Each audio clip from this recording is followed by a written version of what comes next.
now, Mike's Thoughts. CBS and Nickelodeon have officially teamed up for the first ever simulcast of Super Bowl. That's right, this year's Super Bowl Sunday will be streamed on CBS and Nickelodeon. Slime-O-Vision is back. Patrick Starr is going to be roasting some quarterbacks. We're going to have the explosion of the green stuff in the end zone. All that is very, very exciting, right? Sure. If you're not into football at all, I understand the NFL, CBS, Fox, ESPN, whatever. They're trying to get the younger generation to come into the NFL game. They want them to get excited about the NFL game. They want them to watch the NFL game. I get it.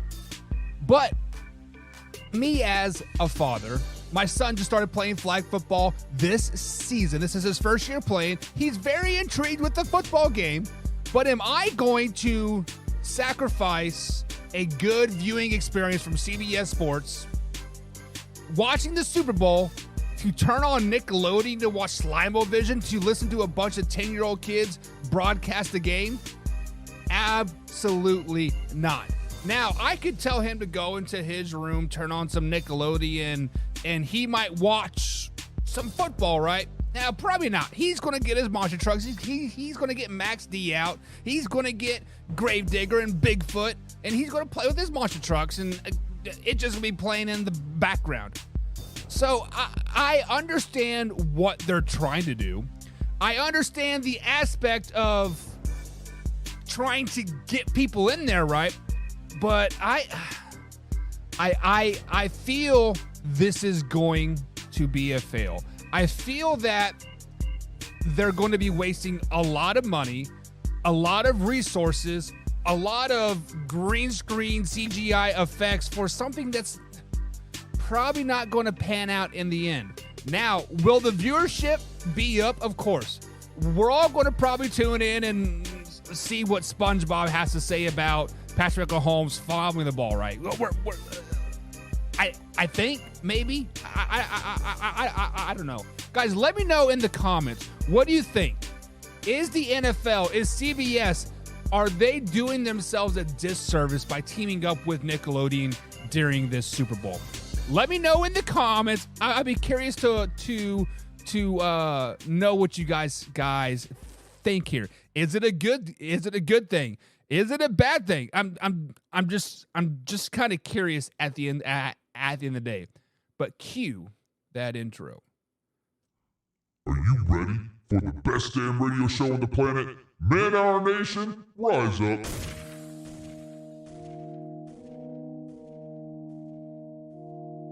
You don't want to be every time, no. I would like to personally welcome you to Man Hour After Dark. Say that thing. While I bring you the host, Mike, Buck, and Cone. You know who's coming to the stage. Sports talk than what you about to hear right here. I second that. Go. You know that it's us when we talking about sports. Giving you facts on the field to the core. Tune in, we need the support. 1 hour too short, then listen some more. On all your stations, not dropping no music. Starts like Adidas, but Nike just do it. Down 4 in the 4th, we go for the win. Michael 2 seconds, we taking it in. Buck, Mike, and Combs, you know what's going on. Man, now we're out the dark, no LA, we the big spark. No 4th and inches, won't cut short. Got the best talking, it's all sports. Buzzing more than buzzer beaters. We coming live all through your speakers, go.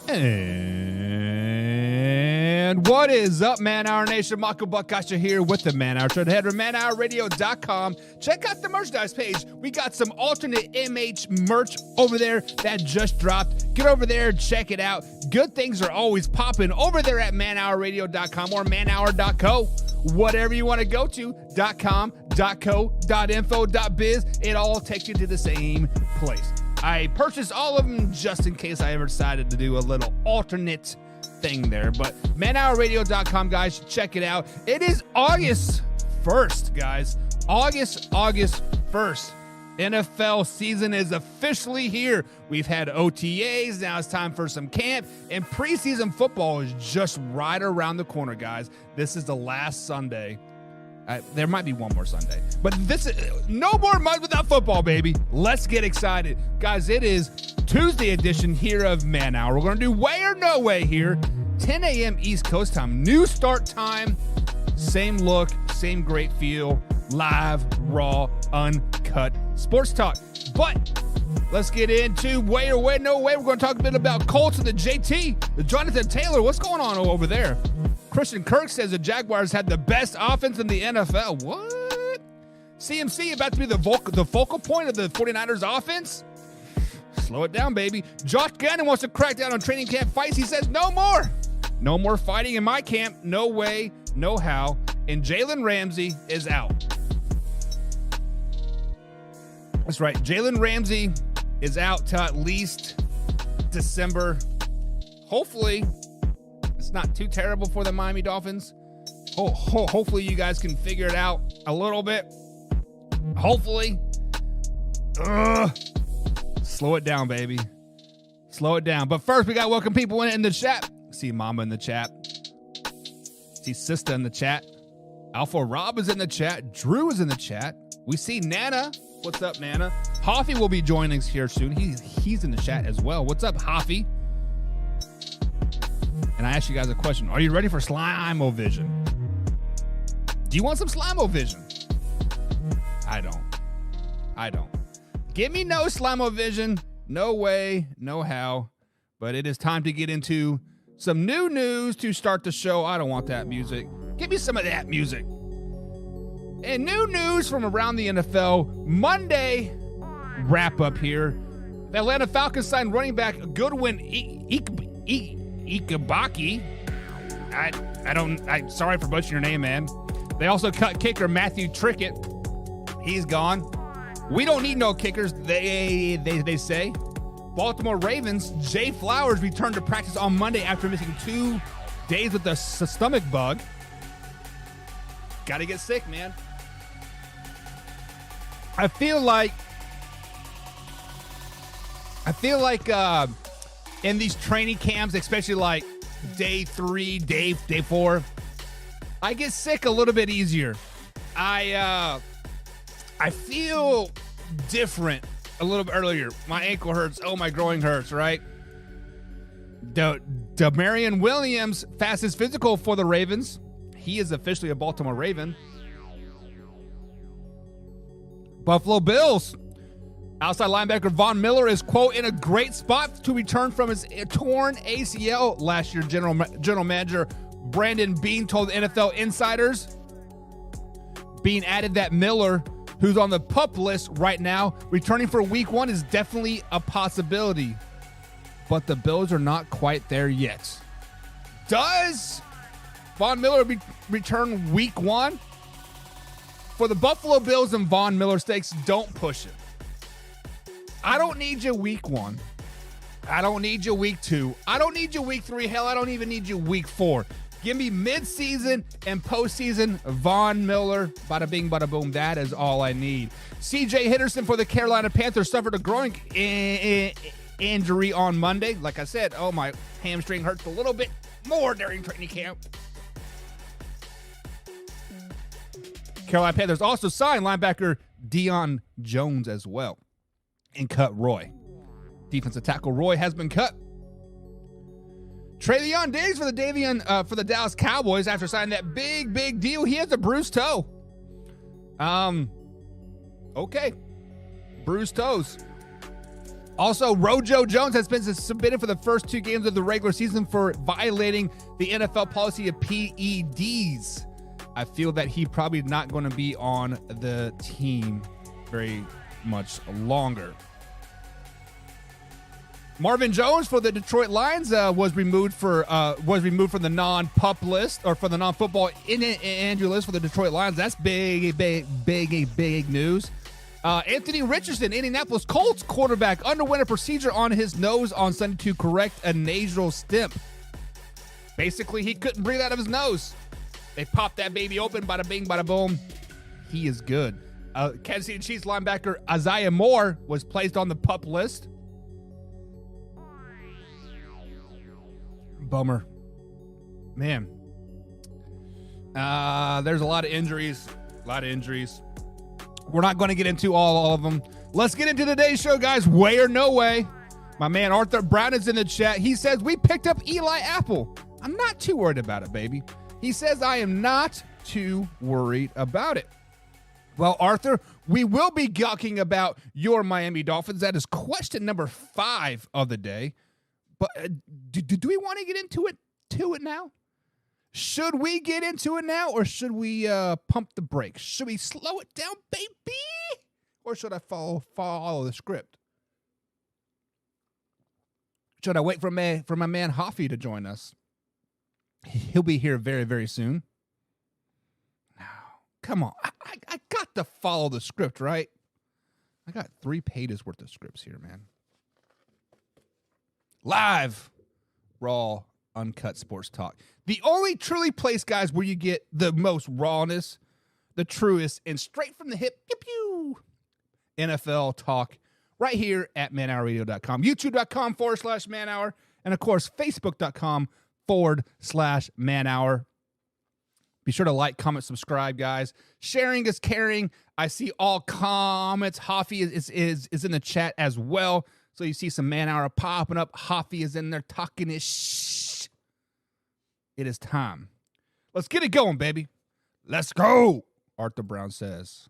We'll be talking about your Dolphins. Slow it down, baby. Slow it down. With that being said, Jonathan Taylor and owner Jim Irsay had a conversation on Sunday. Sunday afternoon, Jim Irsay pulls his big old RV, puts it right smack dab in the middle of the field. He says, come here, JT. We need to have a talk. About an hour conversation goes by. John Irsay's sipping on his little sippy. If you guys are telling me Jim Irsay wasn't drunk during his post-meeting interview with NFL Network, you don't know what a drunk man is. This dude was 10 sheets to the wind. But after a meeting with Jim Irsay, Jonathan Taylor says, I want to be traded. You are not going to value me. You're not going to pay me. I want out.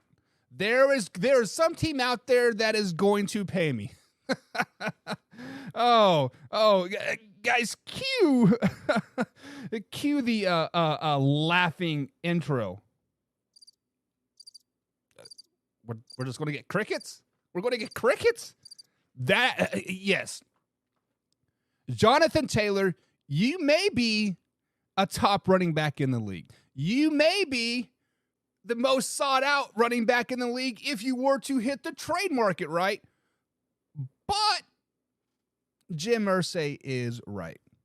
You are more valuable to us, as in the Indianapolis Colts, than another team giving me a draft pick. A team is going to give me a second or third round pick for you, if that. You are our running back. We're going to run the wheels off of you. So guys, way or no way does Jonathan Taylor have a leg to stand on to want to be traded? I mean, obviously he has a leg to stand on, right? Obviously he can speak his mind. Obviously, he wants to get paid like every other running back in the NFL. Josh Jacobs, Saquon Barkley, Zeke, Dalvin Cook, the list goes on and on and on, right? But when we break it down, when we look at Jonathan Taylor, he was injured last year. He missed the whole second half of the season, or the first half of the season. He missed quite a bit of games. He still got 192 touches for 861 yards. In his career so far, he's touched the ball just under 800 times and rushed for 3,800 yards. Doesn't sound too impressive, right? Not a lot of wear and tear, but let's flash back to Wisconsin. Let's flash back to his 4 years as a Wisconsin Badger, right? Wisconsin ran the dog shit out of this guy. Wisconsin literally said, we are going to make you run the ball 40 plus times a game. And that is wear and tear on the body. That is the longevity of an NFL career going, right?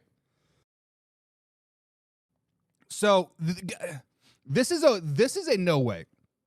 Jonathan Taylor does not have a leg to stand on. Jonathan Taylor can say he wants traded all he wants, but guess what? The Colts kind of own him, right? This year he's underneath contract. Next year they'll franchise tag him. They'll franchise that tag him again for the third year. That's 3 more years as an Indianapolis Colt.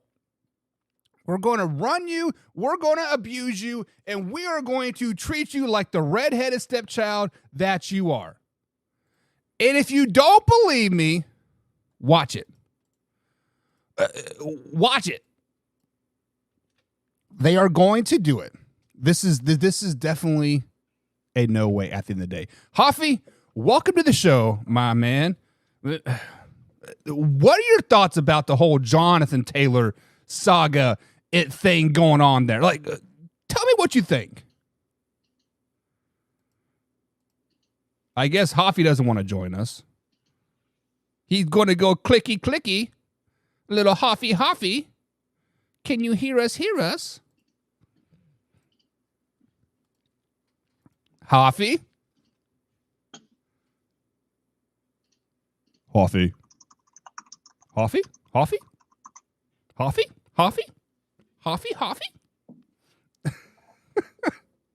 Can you not hear us? Can you hear me at least? We can hear you, man. We can definitely hear you. Sorry, I don't need to hear you anyways. Jesus. Hoffy, can you hear us now? I can hear you now. Thanks for letting me join.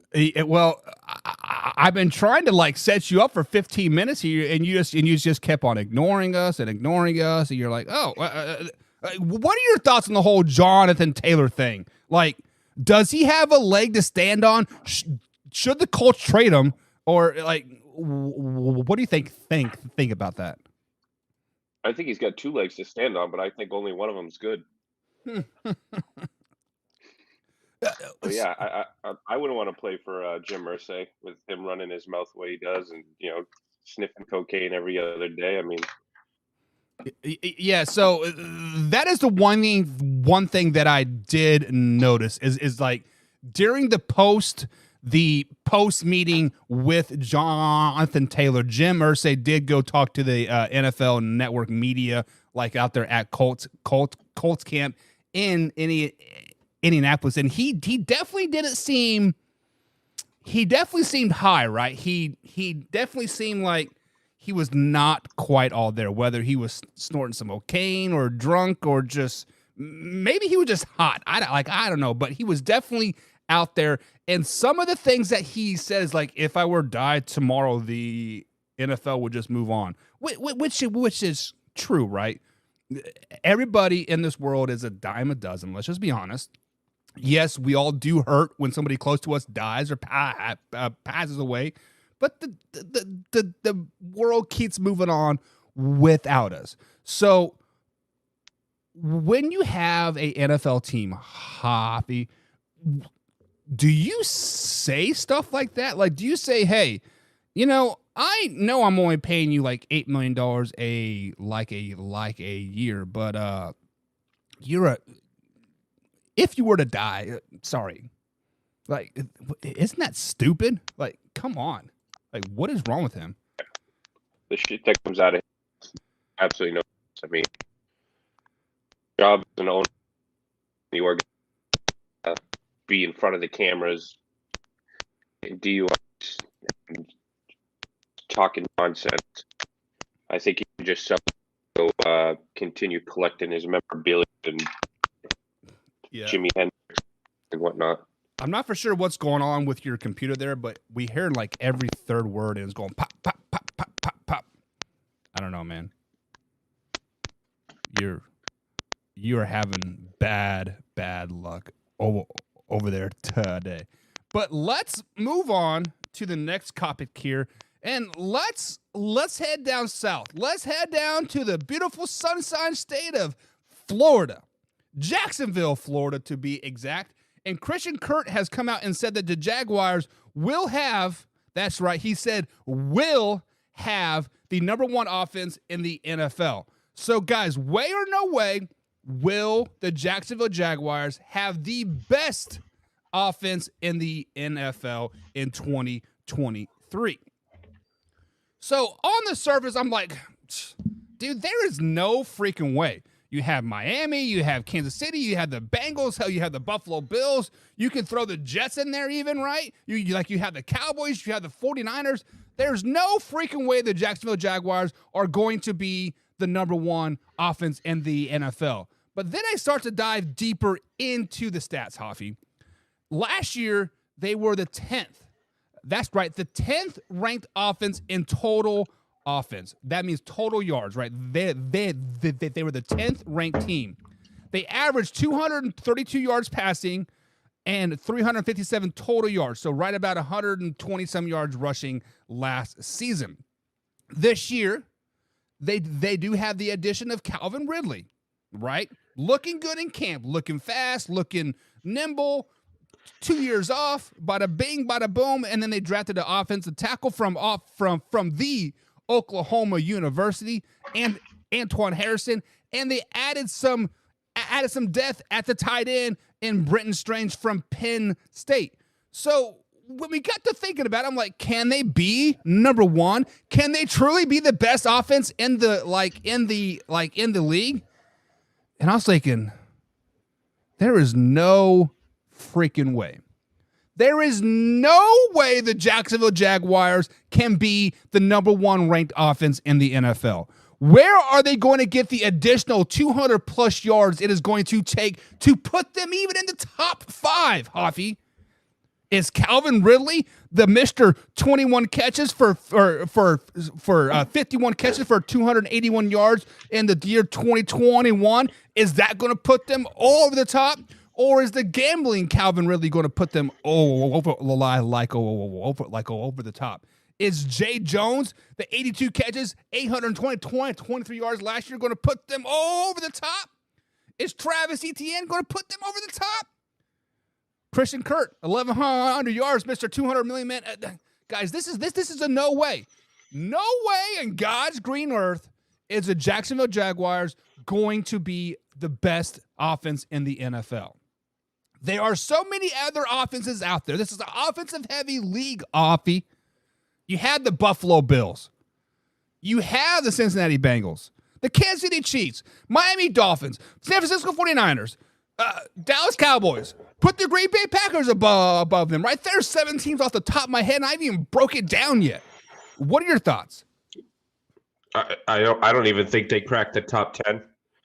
I don't even think they cracked the top 5 in the AFC. Just the AFC, like you said already, Kansas City, Buffalo. You even got the Chargers. You didn't put them in there. The Chiefs, yeah, Cincinnati, Miami, and your favorite quarterback in the league, Lamar Jackson, and Baltimore Ravens. Right, yeah. I mean, just like when we look at best offenses, they always do the total yards. And the Baltimore Ravens put up a lot of yardage with the RPOs, with the slants.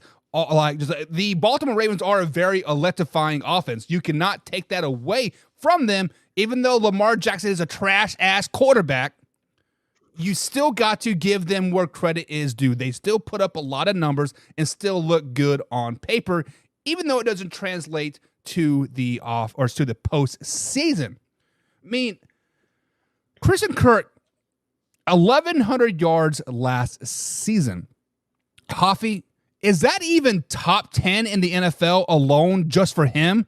Because like I feel like I can think of like probably at least 10 pass catchers that had more than 1,100 yards last season.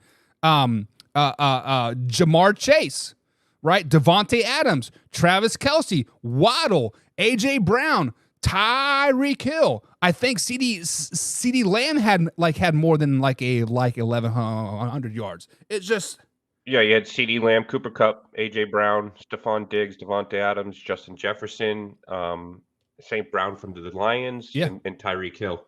Yeah. So what that puts him at number 8, number 9?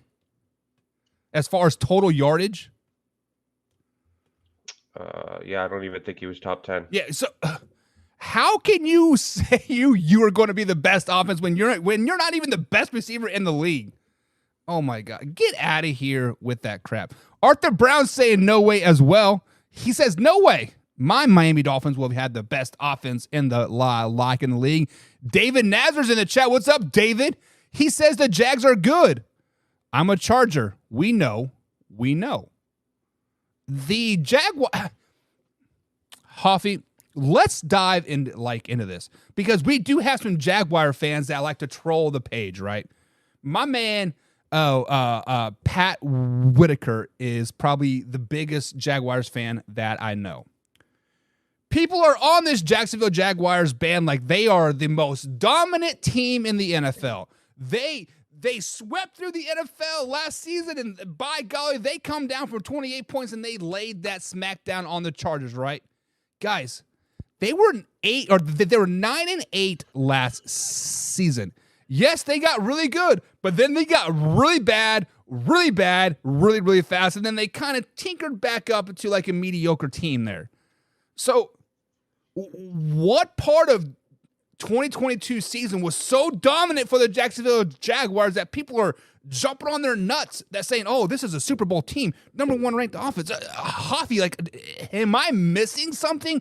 Am I missing the fact that Trevor Lawrence is going to be an MVP? Christian Kirk's going to be the best receiver in the law. Like, what am I missing with the Jacksonville Jaguars, man? Christian Kirk finished 14th. 1,108 yards, and you got to factor in now. There's going to be Ridley in there too. Mm-hmm. I do think Ridley's going to struggle to start. I mean, he's a stud, but a whole year off. I don't think he was allowed in the complex. Yep. So he's still got to get the the reps and everything with Trevor Lawrence and build up that chemistry. And that I mean, we all know that takes time. Well, and you got to spread the rock. You got other weapons. You mentioned Etney and. Well, let's not forget, Calvin Ridley did miss all of 2022 season. The reason why he was gambling in 2021, because he was injured. So he is going to miss like 2 full seasons of football. What happened with Deshaun Watson? Did Deshaun Watson look anything like himself last year at all? Absolutely not. He looked like a sophomore quarterback in college. He was not very good. Now, Calvin Ridley, maybe it's easier to bounce back as a receiver, right? I mean, like, you can only run so many routes, but the chemistry with your quarterback's got to be either, right? And I'm not for sure if they will have it, and if they do, how do you break a good? Let's use air quotes there. How do you break a good thing with Christian Kirk and Trevor Lawrence? Calvin Ridley is kind of like the redheaded stepchild. Let's just be honest. Hey, watch it. Hey, Gingers unite. Moving on, guys. Moving on. Let's head out to the West Coast where my man David is from. San Francisco 49ers. San Francisco 49ers says CMC is going to be a focal point of their offense this season. Way or no way, this is good for the San Francisco 49ers and CMC moving forward, that Christian McCaffrey will be the focal point. So guys, can we pump the brakes a little bit here? Can we say that Christian McCaffrey might be one of the most overrated running backs in all of the NFL? Yes, he does catch the ball really well. So his 2019 season, he did catch the ball 116 times for 1,005 yards. Last season, he did catch the ball for 85 times for 741 yards. Yes, he is a good pass-catching running back. But let's flash back to 2019 when he put the Carolina Panthers on his back. He rushed the ball for 287 times for 1,300 yards. And the next 2 seasons, he played a total of 11 games. Now, if the 49ers want to put him as his focal point, go for it. Go for it. Be the bust that I know you guys are going to be. If you make CMC your focal point of your offense, the San Francisco 49ers will suffer this season. Guys, this is a no way. This is a bad move for the San Francisco 49ers. Why? Because look at all the weapons that they have on the offensive side of the ball. They do have George Kittle still. Arguably the number 2 tight end in all of the NFL. You could almost put him maybe as a 1B with Travis Kelce, the importance like he is to their team, right? You still have Deebo Samuel. This guy is a jack of all trades. If you look at brick shithouse in the dictionary, you're going to see Deebo Samuel. This guy is built. Let's not forget about Brandon Ayuk as well. Very, very underrated number 2 receiver in all of the NFL. Might be the second best number 2 receiver in all of the NFL. And let's not forget about Ray McCloud as well. A very sneaky good receiver as well. Then you have Elijah Mitchell as a backup running back. Yes, he did only have 250 yards last season, but use and abuse Elijah Mitchell as much as you can. If the 49ers want to be a bust this year, Hoffy, they will make CMC the focal point of their offense. If they want to win a lot of games, they're going to spread the ball out, and they're going to make George Kittle their focal point of their offense. So if they want to mess up, put CMC as your focal point. If you want to win, put Deebo in, right? If you know, you know. Name that movie. Come on, Hoffy. Name that movie. What movie? Friday Night Lights. Oh, sorry. I spaced out. I was trying to find some stats for you. Oh, it's all good. So you got some stats there for us, huh? What are the stats that you want to like throw out there that say CMC is so good? First of all, well, you can't. Nate says 49ers. When he's healthy, he is an absolute stud. But like you said, when you have the weapons that you have and you have his injury history, I don't think you can make him your focal point if you want him to stay healthy. Okay, pause. A stud. Is the 1,139 rushing yards Studley, or is it the 1,387 yards rushing Studley in 2019? Which part of that is Studley? When you add them together, though. So when you add the 2 seasons together, so when you add his 4 years from 2019 to 2023, what he's looking at about 2,600 yards. Studley. How about a Studley QBR rating of 135.4? When he's 1 for 1 touchdown, those are great stats, right? But now, I know rushing doesn't cure all the stats, right? You have to throw the catches in there. 41 yards receiving last year, 29-19 at 1,005. Or sorry, 1,005. I mean, just I honestly think that CMC is arguably the most overrated running back in the league. He is the highest paid, but yet he is like almost the least producing. I mean, he averages 4.6 over his career. I mean, that's pretty good. Okay. I mean, 8.5 average on catches. So if you're getting 1,800 yards out of your running back, let me do some quick math here. 26 million. So you're 26, 1, 2, 3, divided by 4.6 yards a carry. He's getting almost $5 million a yard. That's not right. Be like $5,000 a yard. Whew. I'll tell you what. Pay it up, baby. David says McCaffrey is Studley. Guys, get off this man's nuts. What makes him so Studley? He had 1,139 yards last season. If you got on his nuts, you'd know what makes him so Studley. But that's the problem. He is a ginger as well. We all know what gingers are working with, Hoffy. Let's just be honest. We all know what gingers are working with. There is a reason why they put charm in us, because we have to charm our way into the bedroom. That is just the way bullshit. it is. I mean, there are 3 free agent running backs that I would take over Christian McCaffrey in a heartbeat. Why? Because I know they're going to play all 17 games. Give me Delvin Cook. Give me Zeke. Hell, give me Rojo. Yes, I know Rojo is with the Dallas Cowboys right now, but he's going to get cut for taking PEDs,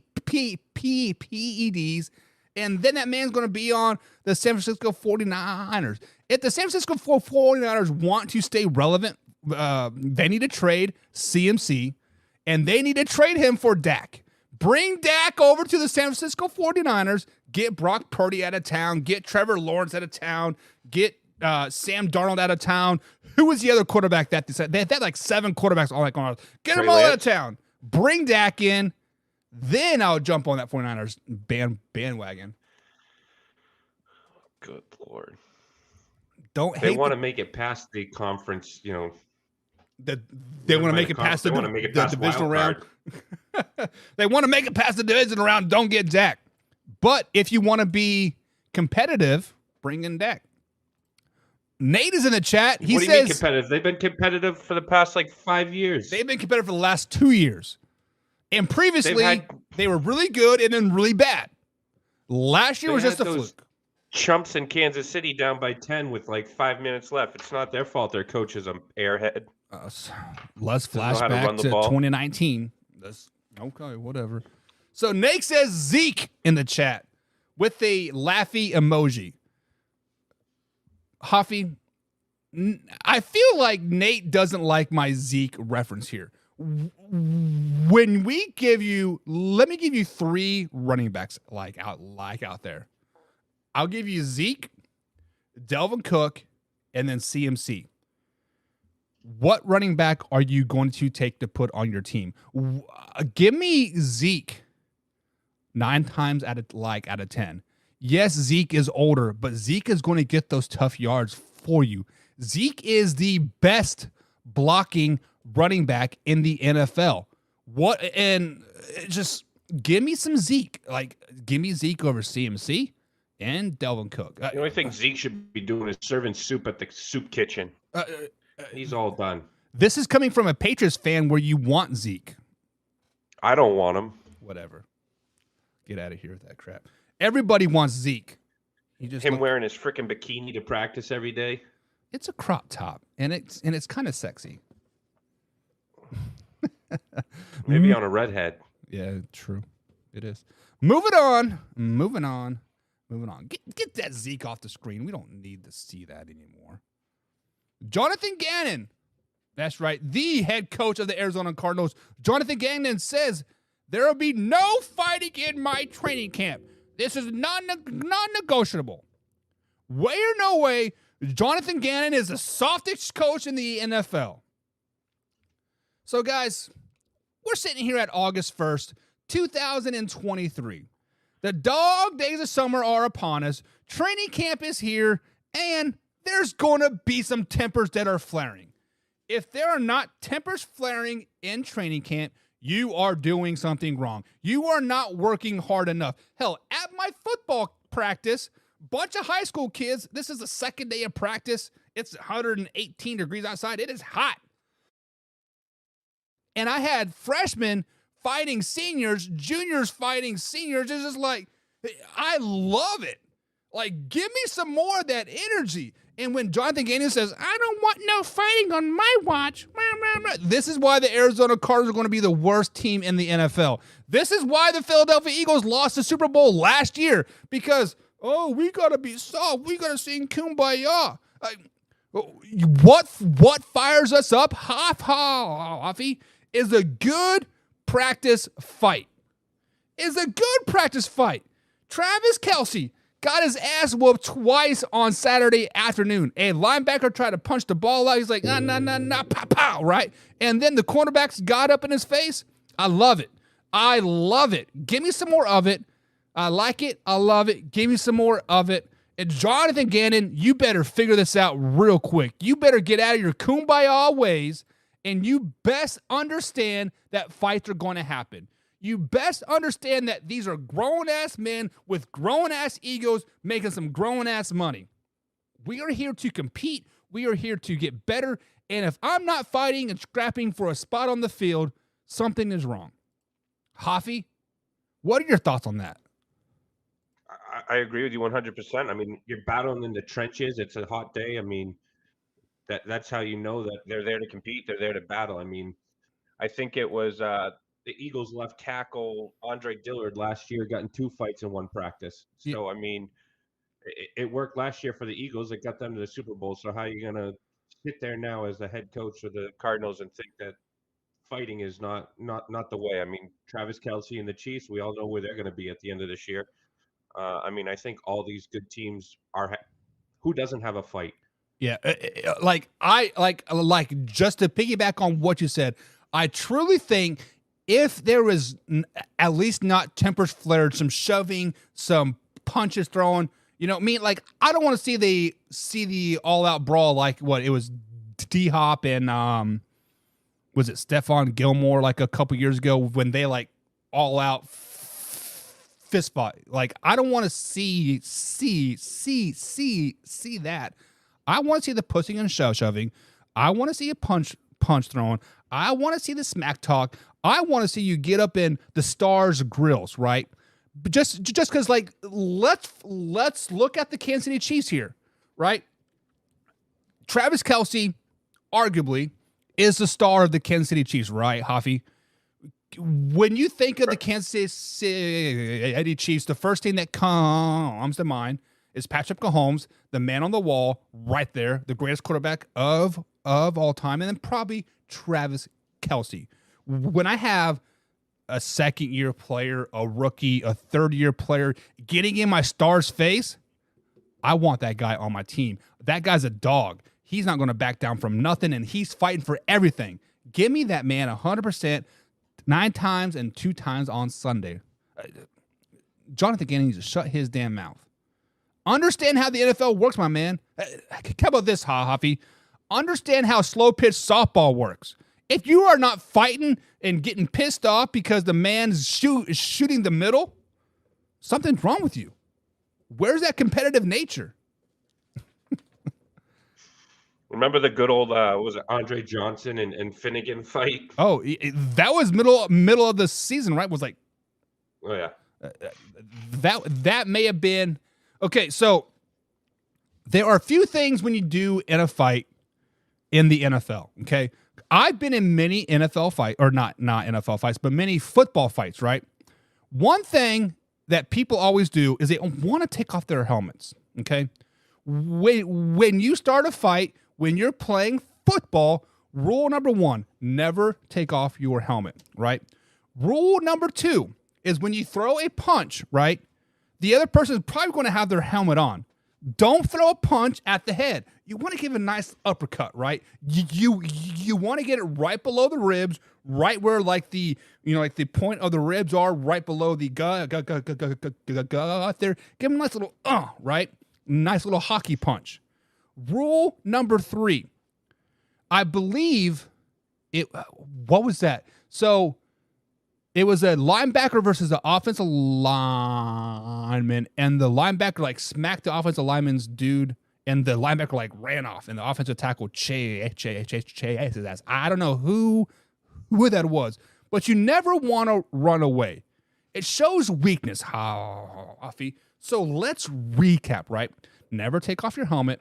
Uppercut, and never run away. And rule number 4 is no matter if you get your ass kicked or not, you jump up and you talk that shit. You get up in the man's grill saying, hey, I would have whooped your ass if this guy wouldn't came over, right? Keep the fire going. Always stroke it. Always keep poking it. That is how you fight in football, Hoffy. Tell me I'm wrong. We all know you're the one that starts the fight and then hides behind the big offensive lineman going, hey, true story, Hoffy. True story. It was let me at him. It was like my second year playing arena football. We were playing the Philadelphia Soul. I am in this dude's grill all game long, talking shit. Right. And my nose guard, so Hoffy, I'm 6'2", 240 like at this time, right? My nose guard makes me look like a like a little toddler, right? This guy is just a brick shit house. Like, he has abs on top of abs on top of abs. Like, this guy has like a 24-pack, 22-inch pythons. His name is Ty. Okay? So me and this guy are jawing back and forth, talking that shit. Ty picks me up by my collar, right? Hoffy, I'm 6'2", 240, right?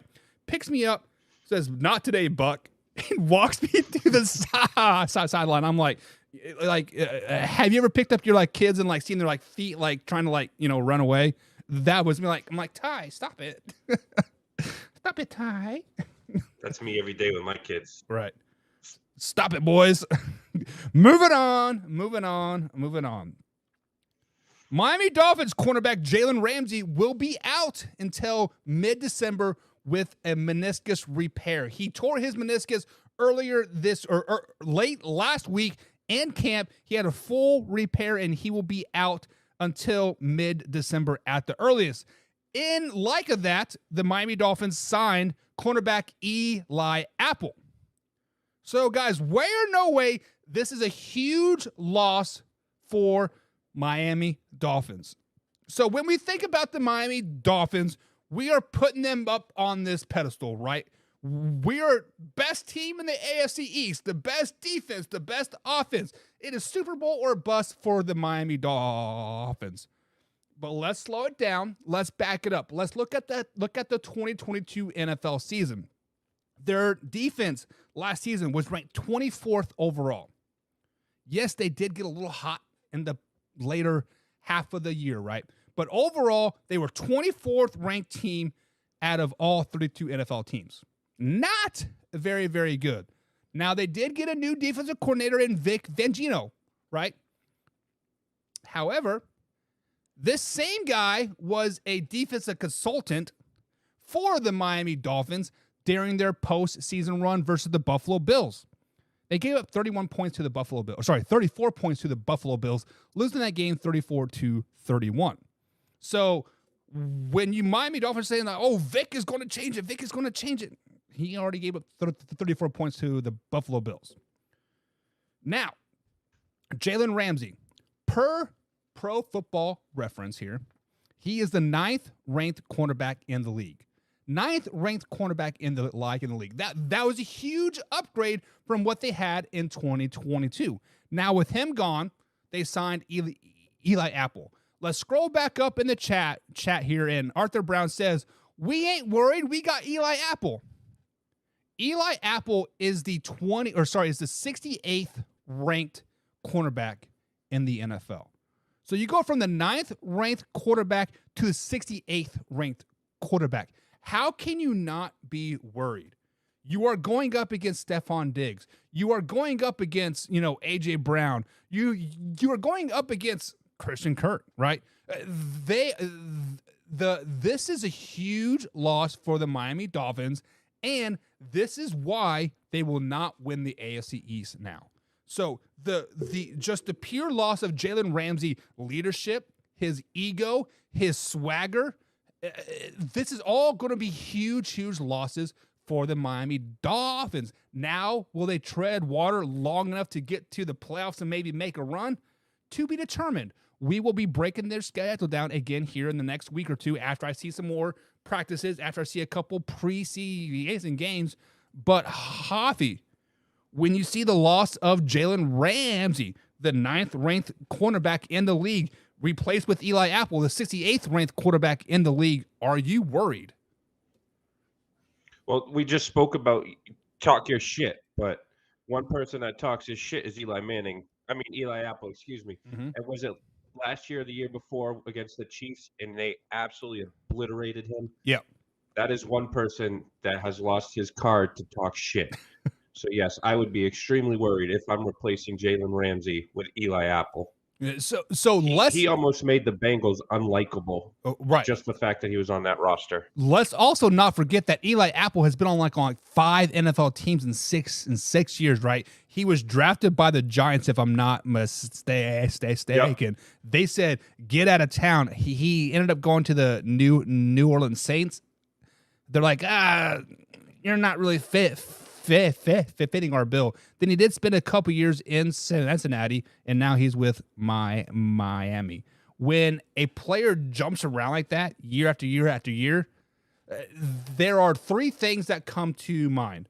One, he's not a very good player, but people still see the potential in him. Eli Apple does have that potential, right? Possibly. Two, maybe he's not very likable.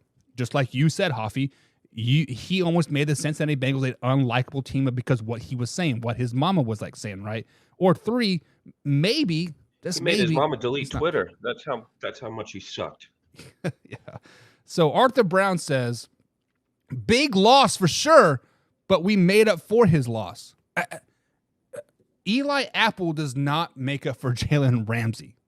Like, do you could sign Buck and be better off? Exactly. At least I could, cover somebody. At least I can hold them and get caught, right? I mean, hell, Eli Apple gets burned, and he's like, "Oh, I didn't know that was my guy." Arthur Brown, I love you like a brother, and I'll fuck you like a sister, but damn it, what made Jalen Ramsey so good was his ability to bait those quarterbacks into thinking that the receivers were open. Huffy, Jalen Ramsey runs a 4.3 40-yard dash. Yes, he's a little bit slower. He's 28, 29 years old, right? But he could bait quarterbacks into letting them think that the receivers are open by getting burned deep. Eli Apple, Eli Apple just gets straight out burned. There's no rhyme or reason. He just gets straight out burned. It's just stupid. And then Arthur Brown wants to say, we lost by 3 with a rookie quarterback. So let's talk about this playoff game versus the Buffalo Bills. Yes, the Miami Dolphins did have a rookie quarterback start that game with Skylar Thompson. Skylar Thompson is a dog from the Kansas State University, my alma mater, baby. But you have to understand, there are certain times of the year when a freshman becomes a sophomore, when a rookie becomes a second-year player, right? Hoffy, you are a high school coach yourself, and usually about halfway through the year, we graduate, at least where I'm from, we graduate the freshman to sophomore to junior to seniors, right? Like once we're about 3 to 4 games in, you are no longer a freshman. You are now a sophomore. Step up, stop being a bitch, right? Now, with the rookie, yes, Skylar Thompson did only play like 3 or 4 games all season long. Yet you also have to realize that he was a dog at K-State. He knows how to win. K-State breeds great individuals, breeds great players. Huffy, who did Skylar Thompson beat like the last game of the season? Was it the Patriots that they beat, or was it Jets? I can't remember for like sure. But either way, he had a win under his belt. You are in the playoffs. Step up or shut up. I don't care if you're a rookie quarterback or a 15-year veteran. It is time to put up or shut up. And Arthur Brown, your Miami Dolphins brought in a defense consultant in Vic Fangio. We're going to shut down the Buffalo Bills. This guy is now your defense coordinator. Still gave up 34 points. I don't care if you have rookies or not. Slow it down, baby. Any thoughts on that, Hoffy? I mean, especially when you have an offensive-minded coach like McDaniels. I mean, you might be able to say one of the best offensive-minded coaches in the league. Right. I mean, and if you're a professional, you're a professional. I mean, yep. Next man up, right? Always we've next seen man plenty. up. Yeah, we've seen plenty of people that have. Look at Brock Purdy. He was a rookie. Allegedly. So Arthur, let's actually flash back to that playoff game versus the Buffalo Bills. Do you want to know why you lost that game?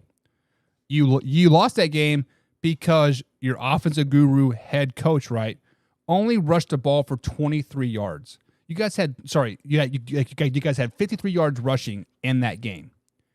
53 yards rushing in that game.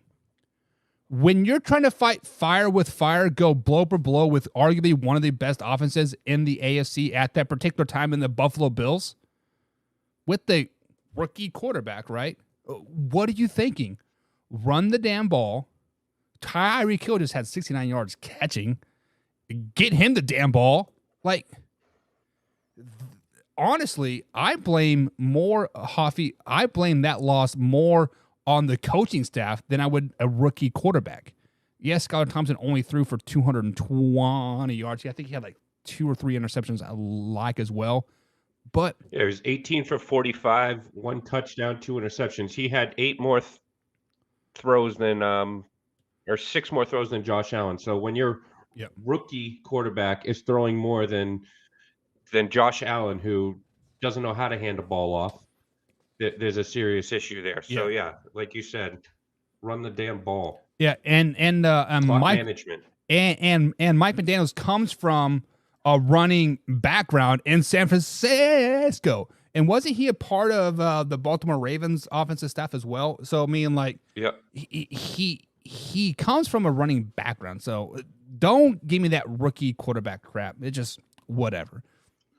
You have Tyreek Hill and Jalen, and Waddle, the 2 fastest receivers probably in the NFL. Run some jet sweeps. Exactly. I mean, or how about this? Nickel and dime them down the field. Playbook. Nickel and dime them down the field. Have Jalen Randall run as fast as he can, and Tyreek Hill does a little loop. I'm open. Shiffy, right? That's high school play 101. Get your biggest, fastest receiver, have him run down the field, and I want the 5'5" shifty guy. Give him the ball on the outside. 1-on-1 with the sophomore. Come on now. There's a reason why I win a lot of games, Hoffy, in the high school ranks. I'm just saying. I'm a pretty good coach. Moving on. It is time to spit some facts. I had a jingle lined up, but I forgot to render it down to OBS, Hoffy. So give me your best spitting facts voice. Oh boy, spitting those facts. Come on, man. Give me something. Batman? Give me something. I'm spitting nothing but facts, brother. There you go. Hell yeah, Hulk Hogan. So, guys, spitting those facts. Oh, that's the wrong button. Spitting those facts. So, speaking of those San Francisco 49ers and running the ball, with that being said, GM John Lynch says he is not happy. He is not happy that Nick Bosa, one of his top players, is missing training camp. So if you guys do not know, Nick Bosa is holding out because he wants a contract. He wants to be one of the highest paid players, one of the highest paid defensive ends in the NFL. Guys, Nick Bosa is scheduled to make $17.8 million this season. Over the last couple seasons, his first four seasons in the NFL, he has had $333 million of signing bonus, and he made just under $1 million in salary the last 4 seasons. Like I said, this year he's scheduled to make $17.8 million. So when we look at the defensive ends here, let's look at the highest paid defensive end. Myles Garrett, $25 million. Max Crosby, $23.5 million. Leonard Williams, $21 million. Trey Hendrickson, $21 million. Von Miller, $20 million. Cam Jordan, $17.5 million. You guys get the gist of where I am going with this. Now, John Lynch, he is spitting facts. He is true. Why do I want to pay you if you're going to sit out? Why do I want to give you a contract if you're not even going to come and work? Yes, I understand you are arguably one of the top the defensive ends in the league. I give you that. You had a good first 4 years. That is why we exercised your 5th-year option, paying you $17.8 million. That's a lot of freaking money. 3 out of 4. 3 out of 4. That's right. He was injured last year, right? He played two games in 2020. With the torn ACL, was it, or Achilles? I can't remember. But either way, by you doing this, Nick Bosa, this is what John Lynch is going to do to you. Are you ready to spit those facts, Hoppy? This is what John Lynch is going to do to Nick Bosa. The simple fact of the matter is, I'm going to franchise tag you. If you don't want to come to camp, we're not going to work out a long-term deal. I'm going to franchise tag you. You can sit out 2023 all you want. Guess what? I still get that fifth-year option. Franchise tag restarts again. Sit out all you want. I'm still going to own you. I'm still going to have the rights to you. You can retire. Guess what? I still own the rights to you for the next 4 or 5 years. Nick Bosa, get your ass to camp, make a Super Bowl run, and then we'll talk. David says Nick Bosa is worth it. He is worth it. Very much so worth it. But Hoffy, do you want to work out a deal with somebody that isn't at camp? No, and maybe it's because we're not privileged to make millions and we're lucky if we make six figures. But yeah, I mean, show what you're worth. Show up, show the effort, show the work. Right.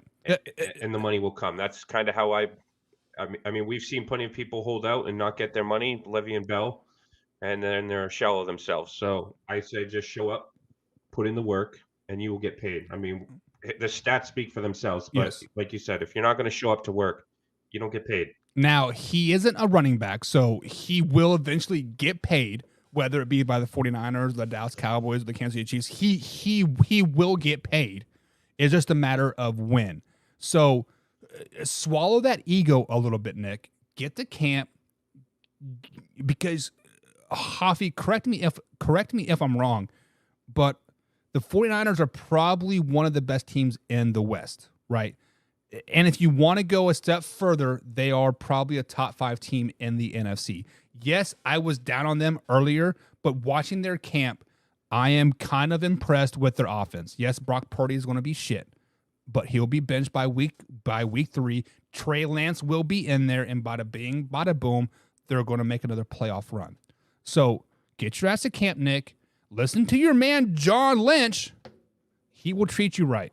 John Lynch is a former player. He understands how this game works, how the system works.